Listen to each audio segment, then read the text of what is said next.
फिर आगे चलते हैं। अब देखो असिंक्रोनस, ठीक है, एजेक्स को समझने के लिए असिंक्रोनस को समझना बहुत जरूरी है, ठीक है। तो यहां पे क्या कह रहा है, एजेक्स एप्लीकेशन के अंदर क्या होता है, देखो हमने अभी देखा था कि हमारे पास for example partial page updates होता है, मतलब एक पेज के अंदर अगर हमारे पास डिफरेंट सेक्शंस हैं तो वो हम एजेक्स के थ्रू एग्जीक्यूट करवाते हैं। मतलब मेरे पास, अगर मैं यहाँ पे आपको पीछे दिखाऊं, ठीक है, देखो मेरे पास एक सेक्शन है, एक पेज है, उसके अंदर चार मेरे पास क्या है, चार मेरे पास सेक्शन है। इसका मतलब मैंने यहाँ पे सबमिट पे क्लिक किया तो रिक्वेस्ट कहाँ चली जाएगी, सर्वर के पास चली जाएगी प्रोसेस होने के लिए। तो ये सारा काम बैकग्राउंड पे होता है, मतलब मेरा पेज रीलोड नहीं होता।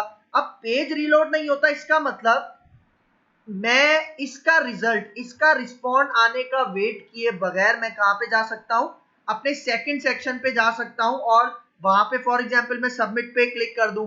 इसका मतलब जो फर्स्ट सेक्शन की रिक्वेस्ट गई हुई है वो भी सर्वर के पास गई हुई है, और फिर सेकंड सेक्शन पे भी मैंने सबमिट पे क्लिक कर दिया तो इसकी रिक्वेस्ट भी गई हुई है सर्वर के पास। और अगर मैं इसी एट अ टाइम ये थर्ड सेक्शन के ऊपर भी क्लिक कर देता हूं तो इसका मतलब अब एट अ टाइम तीन रिक्वेस्ट एक ही पेज से गई हुई है मेरे सर्वर के पास प्रोसेस होने के लिए, ठीक है। तो ये हमारे पास पार्शियल पेज अपडेट्स कहलाता है, ठीक है। और असिंक्रोनस में क्या कह रहा है, ठीक है। अब देखो असिंक्रोनस में क्या कह रहा है, क्योंकि मेरे एक पेज के अंदर फॉर एग्जांपल मल्टीपल सेक्शंस है, तो मल्टीपल सेक्शंस की रिक्वेस्ट, मतलब एक सेक्शन की मैंने रिक्वेस्ट भेज दी, अब वो मेरे सर्वर पे प्रोसेस हो रही है। फिर सेकंड सेक्शन की रिक्वेस्ट मैंने भेज दी, वो भी मेरे सर्वर पे प्रोसेस हो रही है। फिर इसी तरह मेरे पास तीसरी भी मैंने सेक्शन की रिक्वेस्ट भेज दी अपने सर्वर के पास। इसका मतलब कि एट अ टाइम मेरे पास, क्योंकि मेरा यूजर इंटरफेस ब्लॉक नहीं है ना, इसका मतलब कि मैं मल्टीपल अपने सेक्शंस के साथ एट अ टाइम रिक्वेस्ट भेज सकता हूं, किसके अंदर, असिंक्रोनस रिक्वेस्ट के अंदर, ठीक है। अब देखो ये जो सर्वर है ना, ये सर्वर एक ही है, ठीक है, लेकिन यहाँ पे क्लाइंट एक से ज्यादा रिक्वेस्ट भेज रहा है। क्यों, क्योंकि अब क्लाइंट की जो एप्लीकेशन है वो एजेक्स को फॉलो कर रही है, ठीक है।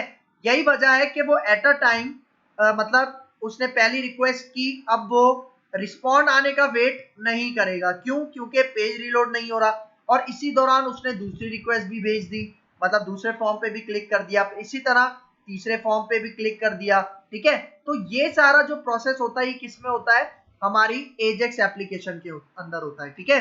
तो देखो यहाँ पे थ्योरी में क्या कह रहा है, multiple request are happening concurrently. Concurrently का मतलब एक साथ, पैरेलल, ठीक है।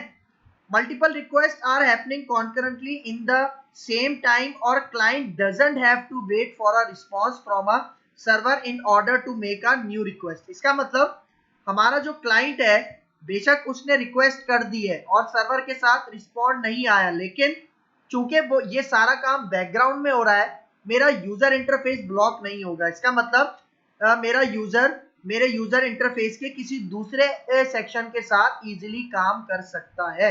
ये होती है हमारे पास असिंक्रोनस, और एजेक्स इसी असिंक्रोनस रिक्वेस्ट को फॉलो करता है।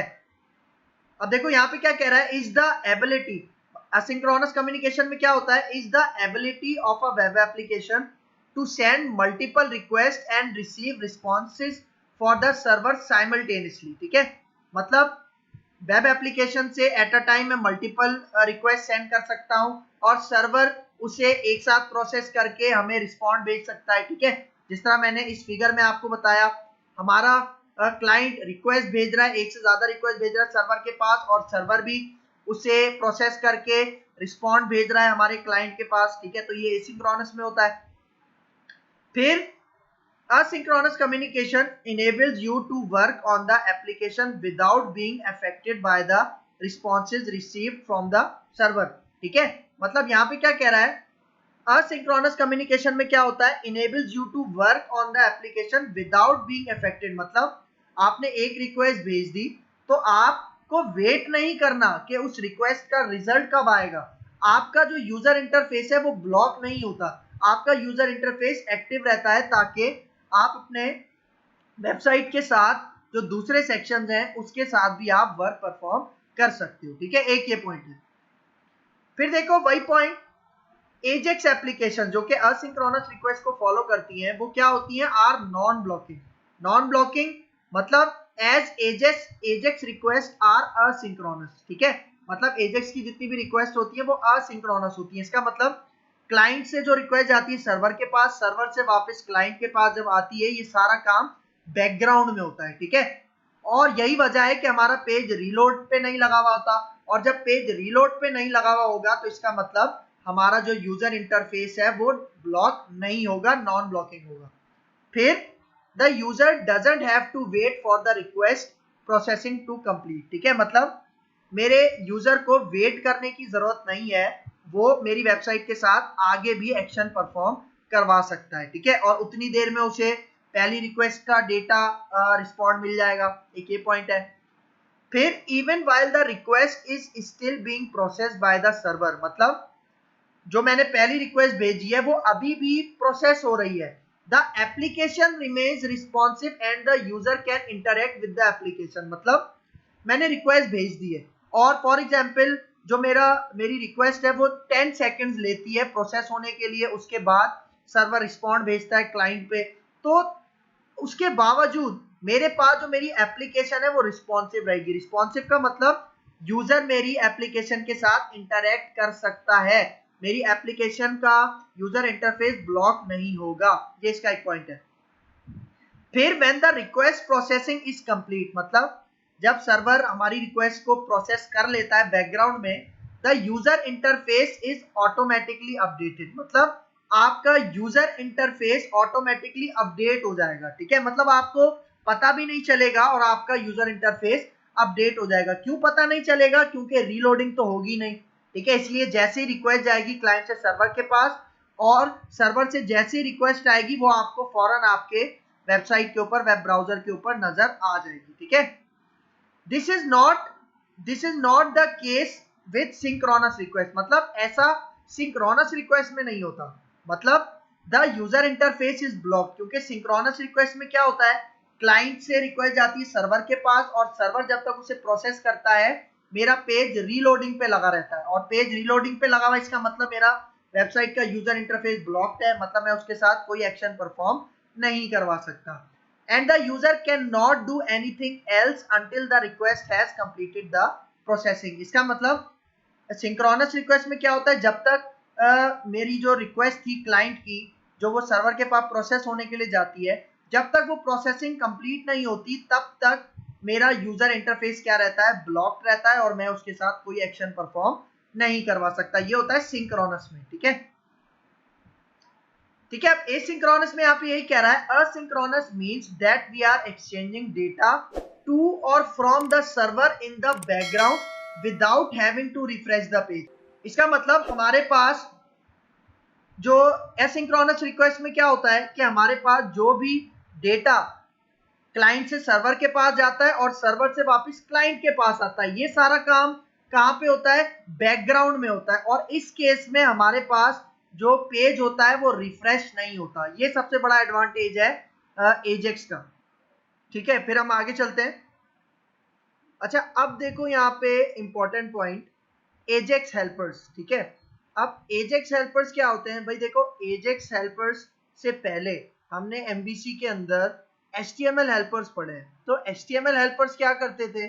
फॉर एग्जांपल HTML हेल्पर्स के अंदर हमने HTML हेल्पर्स के मेथड यूज किए थे, ठीक है। फॉर एग्जांपल जिस तरह एक मेथड होता था बिगिन फॉर्म, ठीक है।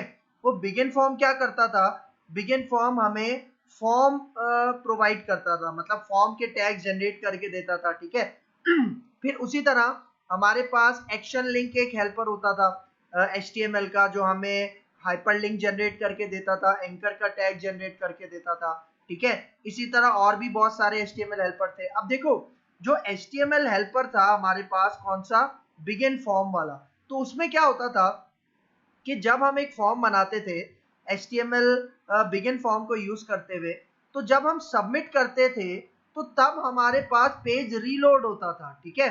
लेकिन जब मैं एजेक्स हेल्पर्स यूज करूंगा, एजेक्स हेल्पर्स के अंदर भी हमें फॉर्म मिलता है, ठीक है। मतलब जिस तरह HTML का बिगिन फॉर्म है उसी तरह एजेक्स का बिगिन फॉर्म होता है। फिर इसी तरह हमारे पास जिस तरह HTML का एक्शन लिंक होता है उसी तरह हमारे पास एजेक्स का भी एक्शन लिंक होता है, ठीक है। तो मतलब यहाँ पे देखो इसका पहला point, ASP.NET MVC application also uses a set of Ajax helpers, ठीक है। हमारे पास दो एजेक्स हेल्पर्स का एक सेट होता है जो कि हम यूज करते हैं अपनी MVC एप्लीकेशंस के अंदर, ठीक है। तो अब पहला पॉइंट यहाँ पे देखो, Ajax helpers enable you to create forms and links that point to controller actions. इसका मतलब एजेक्स हेल्पर्स में हमें दो चीजें मिलती हैं, एक तो हमें फॉर्म मिलता है जो एजेक्स के थ्रू काम करता है, फिर लिंक्स, ठीक है, मतलब जो हाइपर लिंक होती है वो भी एक एजेक्स का मिलता है हमें। तो देखो हम फॉर्म जब सबमिट करते हैं या लिंक पे क्लिक करते हैं, ठीक है, तो अगर ये दोनों एजेक्स के हैं तो वो किसके ऊपर पॉइंट करते हैं, हमारे कंट्रोलर के एक्शंस पे। एक्शंस मतलब जो हमारे एक्शन मेथड होते हैं। इसका मतलब अगर मैं फॉर्म सबमिट करूंगा या किसी हाइपर लिंक पे क्लिक करूंगा तो हमारे कंट्रोलर के किसी एक्शन मेथड के पास रिक्वेस्ट जाएगी जो उस रिक्वेस्ट को प्रोसेस करेगी, ठीक है।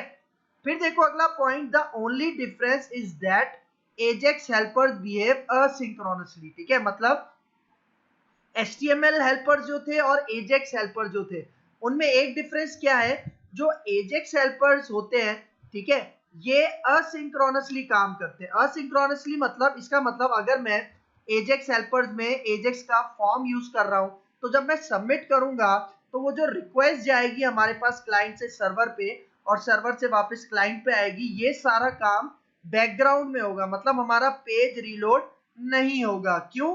क्योंकि अगर मैं HTML के हेल्पर यूज करता था तो वहां पे जब मैं सबमिट पे क्लिक करता था, अपना फॉर्म सबमिट करता था, तो मेरे पास पेज रीलोड होता था और फिर हमारे पास रिक्वेस्ट जाती थी क्लाइंट से सर्वर के पास, ठीक है। तो ये एक मेन डिफरेंस है इन दोनों के दरमियान। फिर while using Ajax helpers you should not explicitly write JavaScript code make the asynchrony work। इसका मतलब कि जब मैं Ajax helpers को यूज करूंगा तो तब मुझे JavaScript का कोड खुद से राइट करने की जरूरत नहीं है, क्योंकि देखो अगर मैं Ajax helpers को यूज ना करूं तो Ajax helpers को यूज किए बगैर हम JavaScript का कोड लिखकर भी क्या कर सकते हैं, अपना एसिंक्रोनस वाला काम कर सकते हैं, ठीक है। लेकिन एजेक्स हेल्पर्स हमें क्या चीज बेनिफिट देता है कि हमें वो जो जावास्क्रिप्ट का बहुत सारा कोड होता है वो राइट करने की जरूरत नहीं होती अगर हम एजेक्स हेल्पर्स को यूज कर रहे हैं। और एजेक्स हेल्पर्स को यूज करें इसका मतलब जो भी रिक्वेस्ट होगी, चाहे वो मैं फॉर्म से करूं चाहे लिंक से करूं, वो कौन सी रिक्वेस्ट होगी, असिंक्रोनस, ठीक है, मतलब सारा काम बैकग्राउंड में होगा। फिर देखो, to make use of it you should ensure that the jQuery.unobtrusive ajax script file is present in the scripts folder of your application directory। भाई देखो अगर ये मुझे ajax helpers का काम करना है तो हमारे पास jQuery की एक लाइब्रेरी होती है, एक स्क्रिप्ट फाइल होती है जिसको हम कहते हैं अनऑब्स्ट्रूसिव एजेक्स, ठीक है। मतलब ये आपके पास, मतलब जो भी हम एप्लीकेशन बनाते हैं अपनी MVC की तो उसमें एक स्क्रिप्ट का फोल्डर आता है, तो उस स्क्रिप्ट के फोल्डर में ये jQuery.unobtrusive की जो स्क्रिप्ट फाइल है, जावास्क्रिप्ट फाइल है, ये लाजमी होनी चाहिए हमारे स्क्रिप्ट के फोल्डर में, ठीक है, तभी हम एजेक्स हेल्पर्स को यूज कर सकते हैं। फिर however if you want to include the file manually you need to use the script element। मतलब कि अगर हमें वो फाइल मैनुअली, स्क्रिप्ट का मतलब जो फाइल मैनुअली है कौन सी, अनऑब्ट्रूसिव वाली, अगर वो मुझे मैनुअली ऐड करवानी है तो मैं स्क्रिप्ट का टैग यूज करके इस वाली फाइल को ऐड करवा सकता हूं अपनी फाइल के अंदर, ठीक है। ये एक पॉइंट है। फिर आगे चलते हैं। अब देखो वही पॉइंट अनऑब्स्ट्रूसिव एजेक्स। अब यहाँ पे क्या कह रहा है, the ASP.NET MVC framework provides built in support for unobtrusive AJAX. मतलब हमारे पास ये जो ASP.NET MVC का फ्रेमवर्क है उसके अंदर एक बिल्ट इन सपोर्ट है हमारे पास अनऑब्ट्रूसिव एजेक्स की, ताकि हम एजेक्स का काम कर सकें, ठीक है। Second point, it enables you to use Ajax helpers to define Ajax features instead of writing code in your views. इसका मतलब कि ये जो हमारे पास, समझ लो ये एक स्क्रिप्ट फाइल होती है जो हम ऐड करवाते हैं, ठीक है, कहाँ पे, अपने व्यूज के अंदर। कौन से व्यूज में, जहां पे हम अपने एजेक्स हेल्पर्स को यूज कर रहे हैं, ठीक है। मतलब एक स्क्रिप्ट की फाइल होती है, एक स्क्रिप्ट की फाइल होती है वो हमें ऐड करवानी पड़ती है अपने व्यूज में। कौन से व्यूज में? जिस व्यूज में मैं एजेक्स हेल्पर्स को यूज करूंगा, ठीक है। फिर देखो, to enable unobtrusive AJAX feature in an application you need to configure the web.config file, ठीक है। मतलब हमारे पास जो web.config फाइल होती है उसमें एक हमें कॉन्फ़िगरेशन की सेटिंग करनी पड़ती है। कब? जब हम अनऑब्ट्रूसिव एजेक्स फीचर यूज कर रहे होते हैं अपनी एप्लीकेशन के अंदर, ठीक है। फिर to enable unobtrusive AJAX feature in the web config file you need to set the unobtrusive JavaScript enable property. मतलब वेब कॉन्फ़िग फाइल के अंदर हम एक टैग यूज करते हैं ऐप सेटिंग्स का, और उसके अंदर हम ये प्रॉपर्टी इसको इनेबल्ड करते हैं। कौन सी प्रॉपर्टी? Unobtrusive JavaScript enabled. इसको हम ट्रू करते हैं, तभी हम जाके अनऑब्ट्रूसिव एजेक्स को यूज कर सकते हैं, ठीक है। अच्छा, अनऑब्ट्रूसिव एजेक्स के लिए हम एक थर्ड पार्टी, मतलब ये जो लाइब्रेरी है जिसके थ्रू ये सारा एजेक्स का काम करेंगे, वो लाइब्रेरी भी हम इंक्लूड करवाएंगे जब हम एजेक्स का काम करेंगे। तो इसका जब हम प्रैक्टिकल वर्क देखेंगे तो इसको भी हम देखेंगे, ठीक है। फिर देखो, working with Ajax, traditionally to update the content of a view the full page refresh technique was used. Traditionally का मतलब एजेक्स से पहले हमारे पास क्या होता था कि जब हम रिक्वेस्ट करते थे क्लाइंट से सर्वर पे, तो हमारा पूरा पेज क्या होता था? रिफ्रेश होता था, ठीक है। मतलब क्लाइंट से सर्वर के पास जाता था और पूरा पेज रीलोड होता था, रिफ्रेश होता था। मतलब ये वाली टेक्निक यूज होती थी एजेक्स से पहले। फिर when the server finishes processing the request a new page is sent to the browser, ठीक है। मतलब जब हमारा क्या मतलब जब हमारी प्रोसेसिंग सर्वर कंप्लीट कर लेता था, तो अब हमारे पास जो पेज होता था वो ब्राउजर को वापस सेंड किया जाता था एज अ रिस्पॉन्स, ठीक है। ये काम होता था एजेक्स से पहले। फिर however ajax provides an approach to improve the process of updating views, ठीक है। मतलब एजेक्स क्या प्रोवाइड करता है कि जो हमारा डेटा, मतलब जो हमारा व्यूज होते हैं, हमारे जो पेजेस होते हैं, जो अपडेट होंगे वो असिंक्रोनसली होने चाहिए, बैकग्राउंड पे होने चाहिए, ठीक है। अब देखो, working with Ajax in MVC5, मतलब मैंने अभी बताया था कि एजेक्स के साथ जब हमें काम करना हो तो हम दो हेल्पर्स एजेक्स के यूज करते हैं, ठीक है। यहाँ पे क्या कह रहा है? In an ASP.NET MVC application you can implement Ajax using, मतलब हमारे पास दो हेल्पर्स होते हैं, एक एजेक्स फॉर्म्स, मतलब एजेक्स डॉट बिगिन फॉर्म। देखो ये उसी तरह है जिस तरह HTML डॉट बिगिन फॉर्म था, लेकिन इसमें फर्क क्या है कि ये असिंक्रोनसली काम करता है और HTML डॉट बिगिन फॉर्म सिंक्रोनसली काम करता था, ठीक है। फिर दूसरा मेथड हमारे पास एजेक्स डॉट एक्शन लिंक, ठीक है। मतलब ये दोनों उसी तरह के मेथड हैं जिस तरह से हमारे पास HTML के ये दोनों मेथड्स थे, लेकिन बस फर्क ये है कि ये दोनों मेथड, मतलब एक्शन लिंक हाइपरलिंक जनरेट करके देगा, बिगिन फॉर्म फॉर्म जनरेट करके देगा, लेकिन चूंकि मैं एजेक्स यूज कर रहा हूं तो मतलब ये दोनों काम किस तरह से करेंगे? असिंक्रोनसली ये दोनों काम करेंगे, ठीक है। तो अब नेक्स्ट लेक्चर में आते हैं और इनको हम वन बाय वन देखते हैं। पहले बिगिन फॉर्म को देखेंगे और उसके बाद एजेक्स एक्शन लिंक को देखेंगे।